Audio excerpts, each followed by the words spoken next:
Nyanyian pengajaran Asaf. Pasanglah telinga untuk pengajaranku, hai bangsaku. Seningkanlah telingamu kepada ucapan mulutku. Aku mau membuka mulut mengatakan amsal.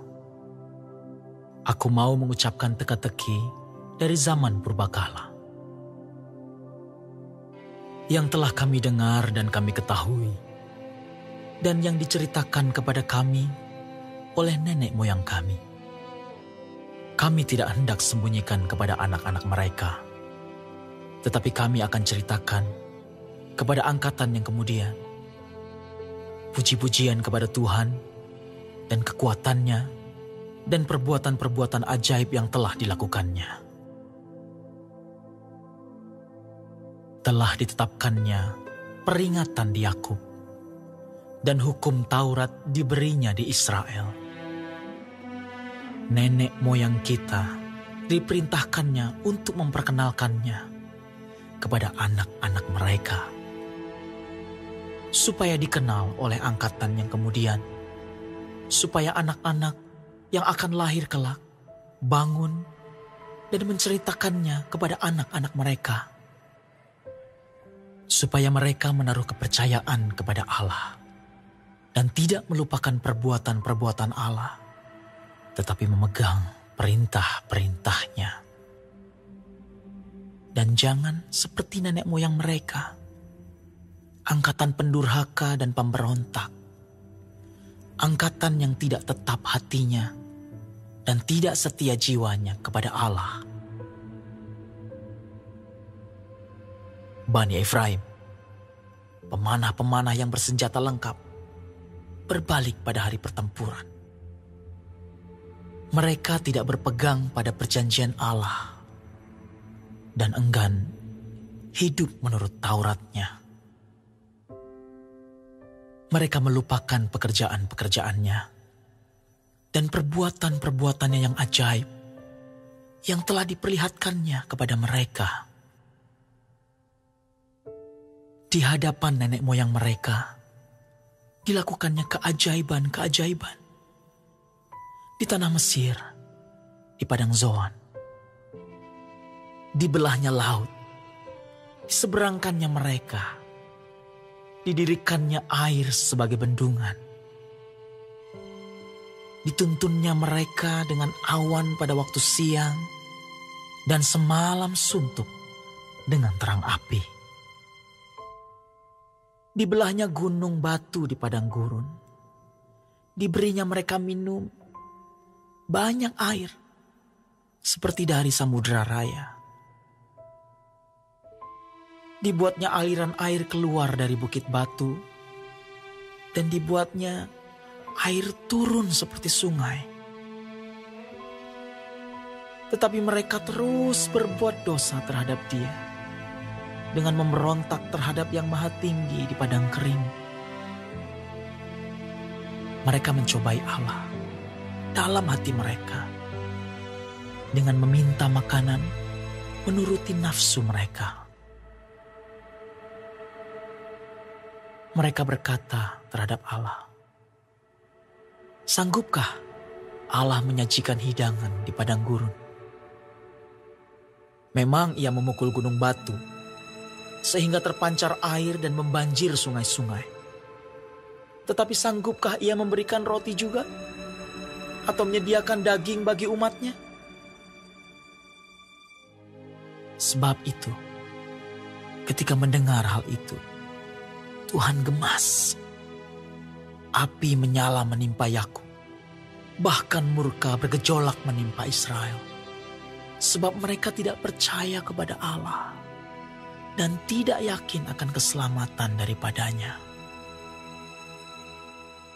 Maka Ia memerintahkan awan-awan dari atas, membuka pintu-pintu langit, menurunkan kepada mereka hujan mana untuk dimakan, dan memberikan kepada mereka gandum dari langit. Setiap orang telah makan roti malaikat. Ia mengirimkan perbekalan kepada mereka berlimpah-limpah.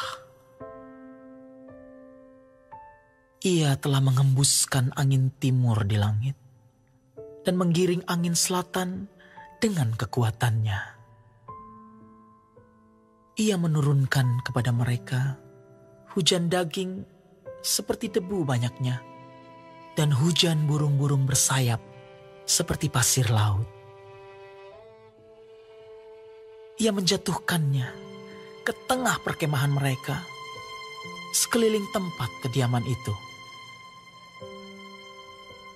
Mereka makan dan menjadi sangat kenyang.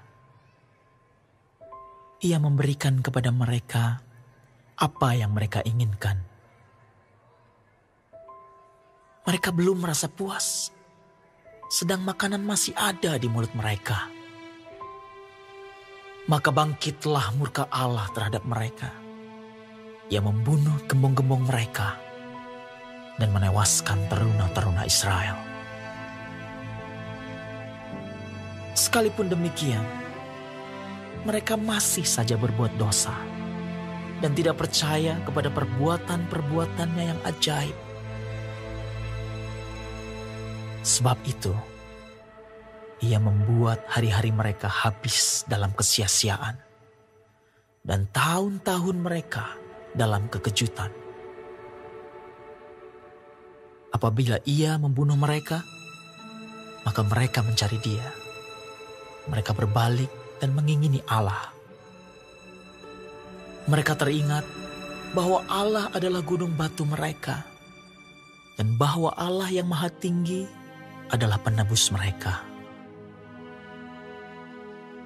Tetapi mereka memperdaya dia dengan mulut mereka dan dengan lidahnya mereka membohongi dia. Hati mereka tidak tetap pada dia dan mereka tidak setia pada perjanjiannya. Tetapi ia bersifat penyayang. Ia mengampuni kesalahan mereka dan tidak memusnahkan mereka. Banyak kali ia menahan murkanya dan tidak membangkitkan segenap amarahnya. Ia ingat bahwa mereka itu daging, angin yang berlalu, yang tidak akan kembali. Berapa kali mereka memberontak terhadap dia di padang gurun dan menyusahkan hatinya di padang belantara. Berulang kali mereka mencobai Allah, menyakiti hati yang kudus dari Israel. Mereka tidak ingat kepada kekuasaannya, kepada hari ia membebaskan mereka daripada lawan. Ketika ia mengadakan tanda-tanda di Mesir dan mujizat-mujizat di padang Zoan.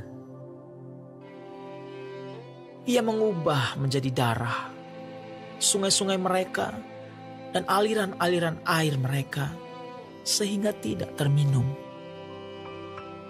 Ia melepaskan kepada mereka lalat pikat yang memakan mereka dan katak-katak yang memusnahkan mereka. Ia memberikan hasil tanah mereka kepada ulat dan hasil jerih payah mereka kepada belalang. Ia mematikan pohon anggur mereka dengan hujan batu dan pohon-pohon ara mereka dengan embun beku. Ia membiarkan kawanan binatang mereka ditimpa hujan es dan ternak mereka disambar halilintar. Ia melepaskan kepada mereka murkanya yang menyala-nyala, kegemasan, kegeraman dan kesesakan, suatu pasukan malaikat yang membawa malapetaka. Ia membiarkan murkanya berkobar. Ia tidak mencegah jiwa mereka dari maut. Nyawa mereka diserahkannya kepada penyakit sampar. Dibunuhnya semua anak sulung di Mesir. Kegagahan mereka yang pertama-tama di kemah-kemah Ham. Disuruhnya umatnya berangkat seperti domba-domba. Dipimpinnya mereka seperti kawanan hewan di padang gurun. Dituntunnya mereka dengan tenteram, sehingga tidak gemetar, sedang musuh mereka dilingkupi laut. Dibawanya mereka ke tanahnya yang kudus, yakni pegunungan ini, yang diperoleh tangan kanannya. Dihalaunya bangsa-bangsa dari depan mereka, dibagi-bagikannya kepada mereka tanah pusaka dengan tali pengukur, dan disuruhnya suku-suku Israel mendiami kemah-kemah mereka itu. Tetapi mereka mencobai dan memberontak terhadap Allah yang Maha Tinggi dan tidak berpegang pada peringatan-peringatannya. Mereka murtad dan berkhianat seperti nenek moyang mereka, berubah seperti busur yang memperdaya. Mereka menyakiti hatinya dengan bukit-bukit pengorbanan mereka, membuat dia cemburu dengan patung-patung mereka. Ketika Allah mendengarnya, ia menjadi gemas. Ia menolak Israel sama sekali. Ia membuang kediamannya di Silo, kemah yang didiaminya di antara manusia. Ia membiarkan kekuatannya tertawan. Ia membiarkan kehormatannya jatuh ke tangan lawan. Ia membiarkan umatnya dimakan pedang. Dan gemaslah ia atas miliknya sendiri. Anak-anak teruna mereka dimakan api. Dan anak-anak darah mereka tidak lagi dipuja dengan nyanyian perkawinan. Imam-imam mereka gugur oleh pedang, dan janda-janda mereka tidak dapat menangis. Lalu terjagalah Tuhan, seperti orang yang tertidur, seperti pahlawan yang siuman dari mabuk anggur. Ia memukul mundur para lawannya. Ia menyebabkan mereka mendapat celah untuk selama-lamanya. Ia menolak kemah Yusuf, dan suku Efraim tidak dipilihnya.